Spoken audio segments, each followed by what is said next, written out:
Hola, muy buen día. Pues su servidor Guillermo Robertson, vamos a tratar en esta mañana de ver un tema muy interesante, pues para todos los empresarios, para todos los contadores, abogados, fiscalistas que en esta mañana nos acompañan, y ¿por qué no? Público en general, que a lo mejor nada tiene que ver con la materia de remuneración, pero sí tiene que ver con la materia que lo remuneren, porque no es lo mismo remunerar a ser remunerado. Remuneración inteligente, ¿por qué? Porque a partir de este año, 2014, nos modificaron, nos regaló el Ejecutivo Federal a través del Congreso de la Unión, pues una ley nueva, la ley del impuesto sobre la renta, en la cual, en el artículo 28, fracción 30, pues nos establece que todos los pagos que todos los ingresos exentos para los trabajadores no van a ser deducibles para el patrón al 100%. Van a ser deducibles única y exclusivamente, todo dependiendo, ya sea al 47% o bien al 53%. Es un juego ahí de la mecánica que para mi gusto, y me parece que también por reglas generales ya el SAT, el satánico como le digo yo, ya determinó que fuese al 53% para este año. ¿Por qué? Porque no tenemos una ley anterior, puesto que la fracción 30 del 28 de renta nos dice que si modificamos de alguna manera la forma de remunerar, bueno, pues solamente vas a poder aplicar el 47% a la deducibilidad de esos ingresos exentos para las personas físicas, o sea, para nuestros trabajadores. Lo mismo sucede con los asimilados a salarios. ¿Qué son los asimilados? Pues muy sencillo de entender. Es como, por ejemplo, yo voy por la Revolución, allá de la calle 2 para abajo, pues me encuentro muchas muchachas muy guapas, que en realidad no son muchachas, sino son muchachos. Esos se asimilan a muchachas, ¿sí?, cuando en realidad no lo son. Lo mismo sucede con los asimilados a trabajadores o asimilados a salarios. Vamos a tratar de entender primero, antes que nada, el principio. Para poder entender lo que es una remuneración inteligente, debemos de entender primero lo que es el principio de legalidad o el derecho humano a la legalidad. Hay que recordar que ya a partir del 11 de junio de 2011, en México rigen los derechos humanos. Y como derecho humano tenemos el derecho humano a la legalidad, a la seguridad jurídica y sobre todo a la certeza jurídica. La legalidad jurídica, mis queridos amigos, no es otra cosa más que cumplir con el 31 cuarta de la Constitución, que nos dice que tenemos que contribuir al gasto público de manera proporcional, equitativa, que disponga ¿quién? Las leyes. El constituyente jamás nos dijo la ley fiscal, tal cual lo dice el Código Fiscal de la Federación en su artículo 1. De ninguna manera. Nos dijo que vamos a contribuir al gasto público de la Federación, de los estados, municipios o del Distrito Federal de manera proporcional y equitativa. Vamos a buscar precisamente esa proporcionalidad y equidad a través de ¿qué? De las leyes. En México, señores y amigos míos, tenemos más de 250 leyes que son aplicables a la materia fiscal. Por eso el constituyente nos está diciendo que vamos a contribuir de conformidad a las leyes. Pues bien, para poder entender dónde aplica, dónde no aplica las leyes, pues debemos de entender el derecho humano a la legalidad, y que nos dice la Suprema Corte de Justicia de la Nación ya desde la quinta época, que el principio de legalidad no es otra cosa más que primero la autoridad solo puede hacer lo que la ley le permite, más allá no lo puede hacer. Y lo viene a decir el propio artículo 1 constitucional en su segundo párrafo. ¿Cuál es la interpretación? El pro homine, o bien el pro persona. Y antes de seguir más a profundidad en derecho, ¿quién es contador aquí? Perdón. ¿Quién es abogado? Para saber más o menos cómo voy a tratar la temática, porque si me voy muy a profundidad a lo derecho o a lo contable, los que ni son contadores ni son abogados me van a entender pura fregada, ¿sí? Entonces, la autoridad solo puede hacer lo que la ley le permite.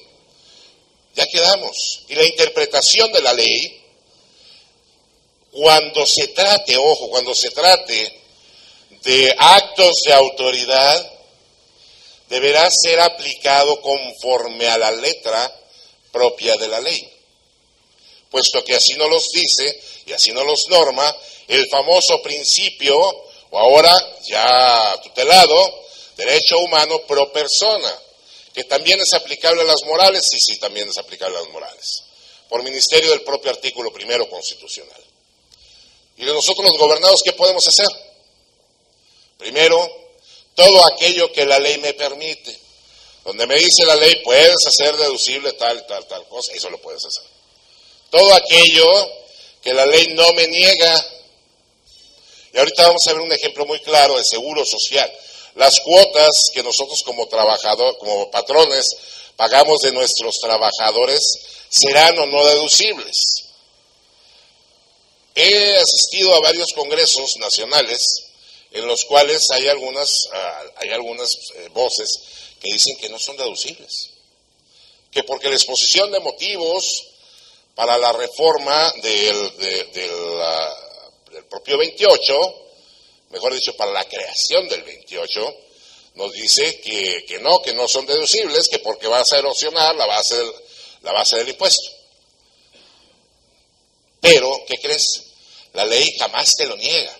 La ley jamás te dice no podrás hacer deducible las cuotas que pagues de los trabajadores, ¿no? Entonces, no te lo niega. Es ahí donde lo puedes hacer deducible. Y da también donde la ley es omisa. Las famosas lagunas mentales, las famosas lagunas o bien océanos legales. Y yo le digo lagunas mentales porque el legislador a veces se hace como que la mamá de Batman le habló y aprueba ciertas y cuales cosas o modifica ciertas y cuales teoremas y hace un desorden con la legislación. Ejemplo claro está con las sociedades cooperativas de producción. El Ejecutivo le dijo, ¿sabes qué, legislador? Quiero que las quites. La Cámara de Origen, que es la de Diputados, dijo, sí, la vamos a quitar. La Cámara Revisora, que es la de Senado, nos dice, sí, la vamos a quitar. ¿Pero qué crees? Jamás le dijeron al Ejecutivo que la iban a quitar para ponerla en un lugar mejor. Que ahora estamos en estímulos fiscales. Que es mucho mejor, ¿por qué? Porque desde ya la primera sala de la Corte nos dice que las sociedades cooperativas, que todo aquello que sea un estímulo fiscal, será un ingreso como exento o no gravado. Entonces, todo aquello que hagas a través de sociedades cooperativas de producción, porque están como estímulo fiscal, pues son ingresos no gravados. Y bien, veamos entonces lo que nos dice en realidad las cuotas del IMSS que correspondan a los trabajadores pagadas por los patrones serán deducibles. ¿Quién dice que sí, quién dice que no? Bueno, vamos a analizarlo. El 25 de renta nos dice que los contribuyentes podrán hacer las siguientes deducciones. Las cuotas a cargo de los patrones pagadas por el instituto, incluidas las previstas en la ley de desempleo. El 28 me dice lo que no va a ser deducible. Los pagos de impuestos sobre la renta a cargo del propio contribuyente o de terceros ni las contribuciones en la parte subsidiada o que originalmente correspondan a terceros conforme a las disposiciones relativas, excepto tratándose de aportaciones pagadas al instituto y también las cuotas por seguro de desempleo. El 93 me dice que no se pagará el impuesto por las cuotas de seguridad social pagadas por los patrones. Entonces, haciendo interpretación armónica entre estos tres cardinales, tenemos que, si bien es cierto, el legislador allá en la exposición de motivos nos dijo que no van a ser deducibles, pero también es cierto ya la Corte desde el año del 2003 nos dice que la exposición de motivos ni el diario de debates forman parte de la ley. Y si no forman parte de la ley, entonces aplicamos el principio de legalidad, donde por un lado no me lo niega y por otro lado es omiso. Prueba de ello está el amparo indirecto 80, si no me falla, 80 de 2014, que se llevó ante el primer juzgado de distrito del primer tribunal colegiado en materia administrativa, donde la hija de la señora ministra Sánchez Cordero, pues nos establece que es totalmente inconstitucional la limitante a poder deducir, a no poder deducir, todo aquello que nos dice la fracción 30 del 28, que estamos viendo desde un principio, así como que es totalmente deducible las cuotas de seguridad social pagadas por los patrones a sus trabajadores. ¿Alguna duda en cuanto a este pequeñísimo tema? ¿Algún comentario? ¿Todo quedó claro? Chingado, pues aquí nomás pasan dos cosas, mis queridos amigos. O el expositor es bien chipocludo, o no me entendieron ni más. ¿Sí? Por ahí dice mi querido maestro, el doctor Osvaldo, que también sucede una tercera, con todo respeto, o que les vale mal. ¿Sí? Entonces, si todo quedó claro, qué bueno, para seguir ahora sí, más a profundidad con este tema, que es la remuneración inteligente. Mis queridos amigos, a través del costo de ventas, tenemos ¿quiénes son contadores que me dijeron acá? ¿Cuáles son los elementos fundamentales del costo de venta? Muy sencillo, tenemos materia prima, tenemos los gastos indirectos de fabricación, tenemos la mano de obra y la mano de obra. En cuanto a la mano de obra, como elemento fundamental del costo, tenemos la mano de obra directa, que es todo aquello que me cuesta que intervengan los trabajadores. ¿Qué tengo que hacer? Pues muy fácil, señores. No me registres en tu contabilidad, aparte la nómina, elabórate tu cédula de costos. Es que mi empresa compra-vende, ¿y eso qué? También tiene un costo. Es que yo soy empresa de servicios, ¿y eso qué? También tengo un costo.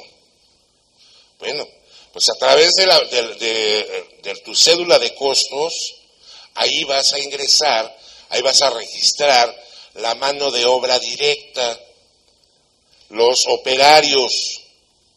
Eso es un costo, señores. En la más pura ciencia de la contabilidad, quienes son contadores no me dejarán mentir, la mano de obra directa es parte del costo directo de fabricación, de producción, de venta, de servicio, de lo que te dediques. Ahora bien, ¿cómo le voy a hacer entonces con los administrativos? Dentro del costo, de los costos, hay que recordar que existen los gastos indirectos de fabricación. Y dentro de esos gastos indirectos de fabricación existen los costos la mano de obra indirecta. Y esa mano de obra indirecta no es otra cosa más que los administrativos. Entonces, ¿pudiste hacer o no pudiste hacer deducible al 100% tu nómina? Claro que lo puedes hacer. Ello es así, ya que el Tribunal Fiscal de la Federación nos dice que en cuanto al costo de lo vendido, la deducción, en esta tesis, nos dice que no importa que no cumplas con los factores formales. Tan ello es así, nos dice que en otras palabras, no puede anteponerse un requisito formal con los requisitos esenciales y específicos e inherentes al costo de venta. Entonces, los requisitos esenciales e inherentes y específicos a nuestro costo de venta, ¿cuál es? Mano de obra, materia prima y los gastos indirectos de fabricación, o bien mano de obra directa, materia prima. ¿Cuál es nuestra materia prima cuando nosotros compramos, vendemos? Pues toda la mercancía que compramos. ¿Y cuáles son los gastos indirectos de fabricación? Bueno, pues todos aquellos, el flete, los acarreos, la luz, el agua, el personal administrativo, todo ello son gastos indirectos de fabricación. Bueno, es que no fabrico, es que soy comercial. Bueno, pues si soy comercial, entonces son gastos indirectos en mi proceso. ¿Por qué? Porque contablemente jamás nos enseñaron que nada más fuera de fabricación.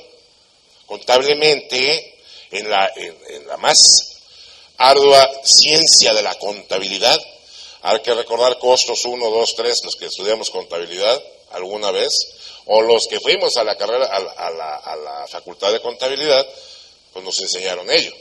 Hay que aplicarlo, señores.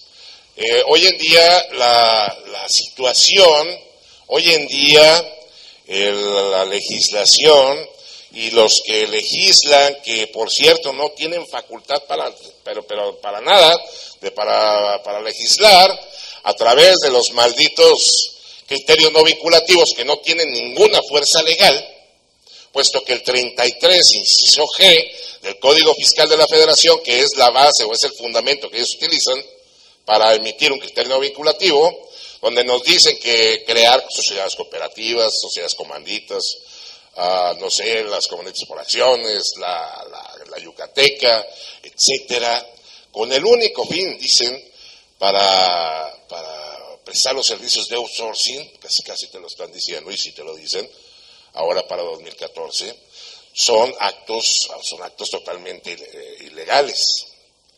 Pero dígame yo, ¿ya leyeron, señores, el 33 inciso G del Código Fiscal de la Federación?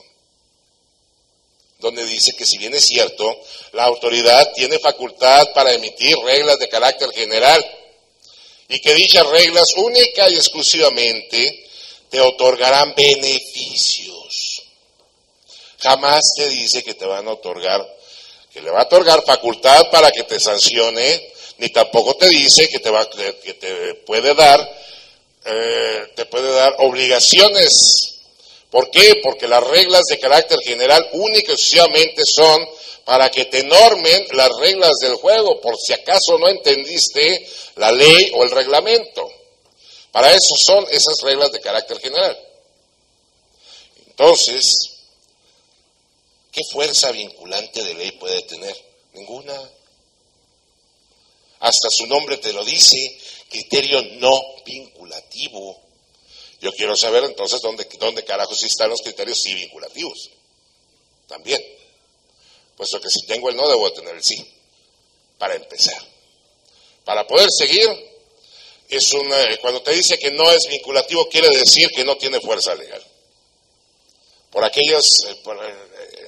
Antes de empezar, algunas personas se acercaron a su servidor para que él expresara el sentimiento o bien la fuerza legal que tienen esos criterios no vinculativos, donde nuestros queridos amigos y amantes contadores les encanta inventar obligaciones. No les basta ya con más de 60, alrededor 60, 70 declaraciones que tienen que hacer al año, para seguir inventando. Yo no sé cómo no se vuelven locos, ¿eh? Yo por eso corregí mi camino y me hice abogado. ¿Sí? Entonces, mis queridos amigos, ya vimos cómo a través de costo de venta podemos remunerar a nuestros trabajadores. Pero sobre todo, a través del costo de venta, nuestros registros contables, y no son contables dances, nuestros registros contables nos dicen que sí voy a poder deducir al 100% y que no puedo deducir al 100%. Por ahí me encontré en el camino, en más de 17 años que tengo en el haber, a un contador que registraba, y hablando de nóminas, que registraba su nómina. Ya ven que esto no sucede aquí en Tijuana. Por una parte le doy un sobre al trabajador con un salario mínimo. Y por otra parte le doy otro sobre al trabajador con 5 salarios mínimos. ¿Por qué? Porque el hombre gana 6 salarios mínimos diarios. Bueno, el registro contable que tenía esa persona, en el registro número 1 decía pago sueldo semana fulano de tal. Registro número 2, pago por fuera. ¿Y tú sabes qué es eso? Actualmente eso es frescobote. señores. Eso se llama lavado de dinero. Y es frescobote, no de Tecate, sino de Cerezo. Entonces, mis queridos amigos, aguas, señores contadores, no cometan esa situación. Para eso tenemos la cuenta de otros deudores, otros acreedores, etcétera. No cometamos esas barrabasadas, por favor. Y señores empresarios, hay que recordar que el único responsable ante la justicia federal fiscal son ustedes. Sí, se van a poder llevar al contador, pero al contador nada más va a pagar hasta cierta cantidad, como lo determina por allá el 95 del Código Fiscal. Bote no va a tener. Ustedes sí, señores. Hay que estar abusados con nuestros registros, con lo que hacemos en los registros contables. Bien, Ley Federal de Trabajo. A través de la Ley Federal de Trabajo, mis queridos amigos, les podemos dar a los trabajadores lo que querramos. ¿Por qué? Hay que entender que en México, primero tuvimos la pirámide keynesiana, que también los abogados me pueden entender ¿qué demonios es la pirámide keynesiana? Es la escala de valores o bien la posicionamiento del valor de cada una de las leyes. La Ley Federal del Trabajo nos reglamenta precisamente ¿qué? El artículo 123 constitucional. Y el artículo 123 constitucional, apartado B, nos dice que, o nos habla sobre qué, precisamente sobre el mundo del trabajo. Entonces, al ser la Ley Federal del Trabajo una ley reglamentaria, por lo tanto, está en un escalón siguiente de la Constitución, cosa que la Ley de Renta no. Y sí, rásguense las vestiduras, contadores y algunos abogados. Ley de Renta no te reglamenta ningún artículo constitucional. El que reglamenta es la Ley de Ingresos de la Federación. Ese sí, que cada año nos las otorgan. Y bueno, ya veremos cómo vienen, precisamente por todas las marranadas que hace el Congreso, junto con el Ejecutivo. ¿Y a través de quién? Pues del satánico.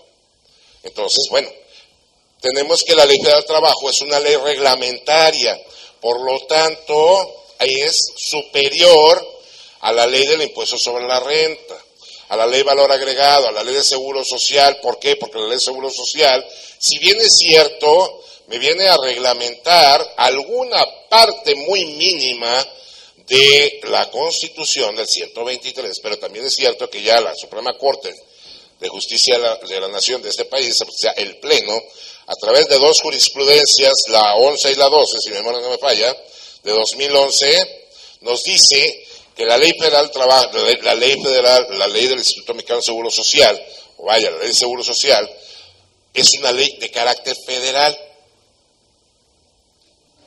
¿Y eso qué novedad es?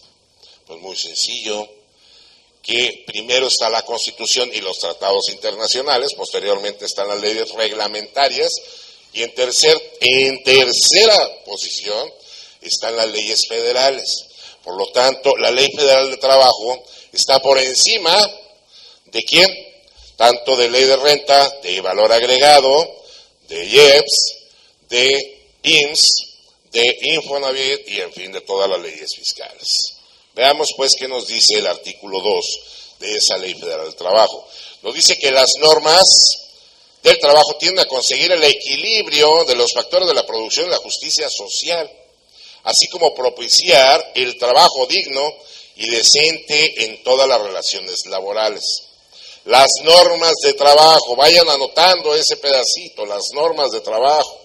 Se entiende como trabajo digno y decente aquel que respeta plenamente la dignidad del ser humano, del trabajador.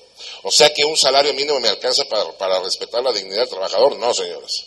No existe discriminación de orden étnico, nacional, género, edad, discapacidad, condición social, condiciones de salud, religión, condición migratoria, opiniones, preferencias sexuales o estado civil. Se tiene acceso a la seguridad social y se percibe un salario como remunerador. Se recibe capacitación, se cuenta con condiciones óptimas de seguridad e higiene para prevenir los riesgos de trabajo. También incluye las normas de trabajo, mis queridos amigos, el respeto irrestricto a los derechos colectivos de los trabajadores. Entonces, las normas de trabajo vienen a balancear los factores de la producción y la justicia social. Si vienen a balancear, para poder tener un trabajo digno, decente, es el que respeta plenamente la dignidad de los trabajadores. Acceso a la seguridad social, salario remunerador, la capacitación continua, condiciones óptimas de seguridad e higiene y respeto a los derechos colectivos de los trabajadores. El artículo 3º. Cuarto párrafo nos establece que es de interés social promover y vigilar la capacitación. Cuando nos habla ya el artículo 8º del Código Civil Federal sobre el interés social, nos dice que va a ser privativo sobre las leyes generales. ¿Qué es privativo? Que va a ser más allá, que va a ser por encima de cualquier disposición general. Entonces estamos hablando de un interés social, estamos hablando que la capacitación, adiestramiento y la formación para las certificaciones laborales, la productividad, la calidad y la sustentabilidad ambiental son privativas. ¿Qué quiere decir, mis queridos amigos?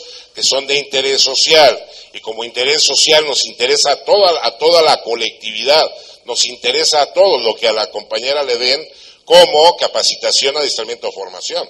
Nos interesa a mí, aunque no lo conozca, que al señor que está allá atrás tenga sus certificaciones de competencias laborales. Eso es lo que significa de interés social, que a todos nos importa. ¿Por qué? Porque hay que recordar que el Estado mexicano no se compone nada más de la administración pública, se compone de todos nosotros.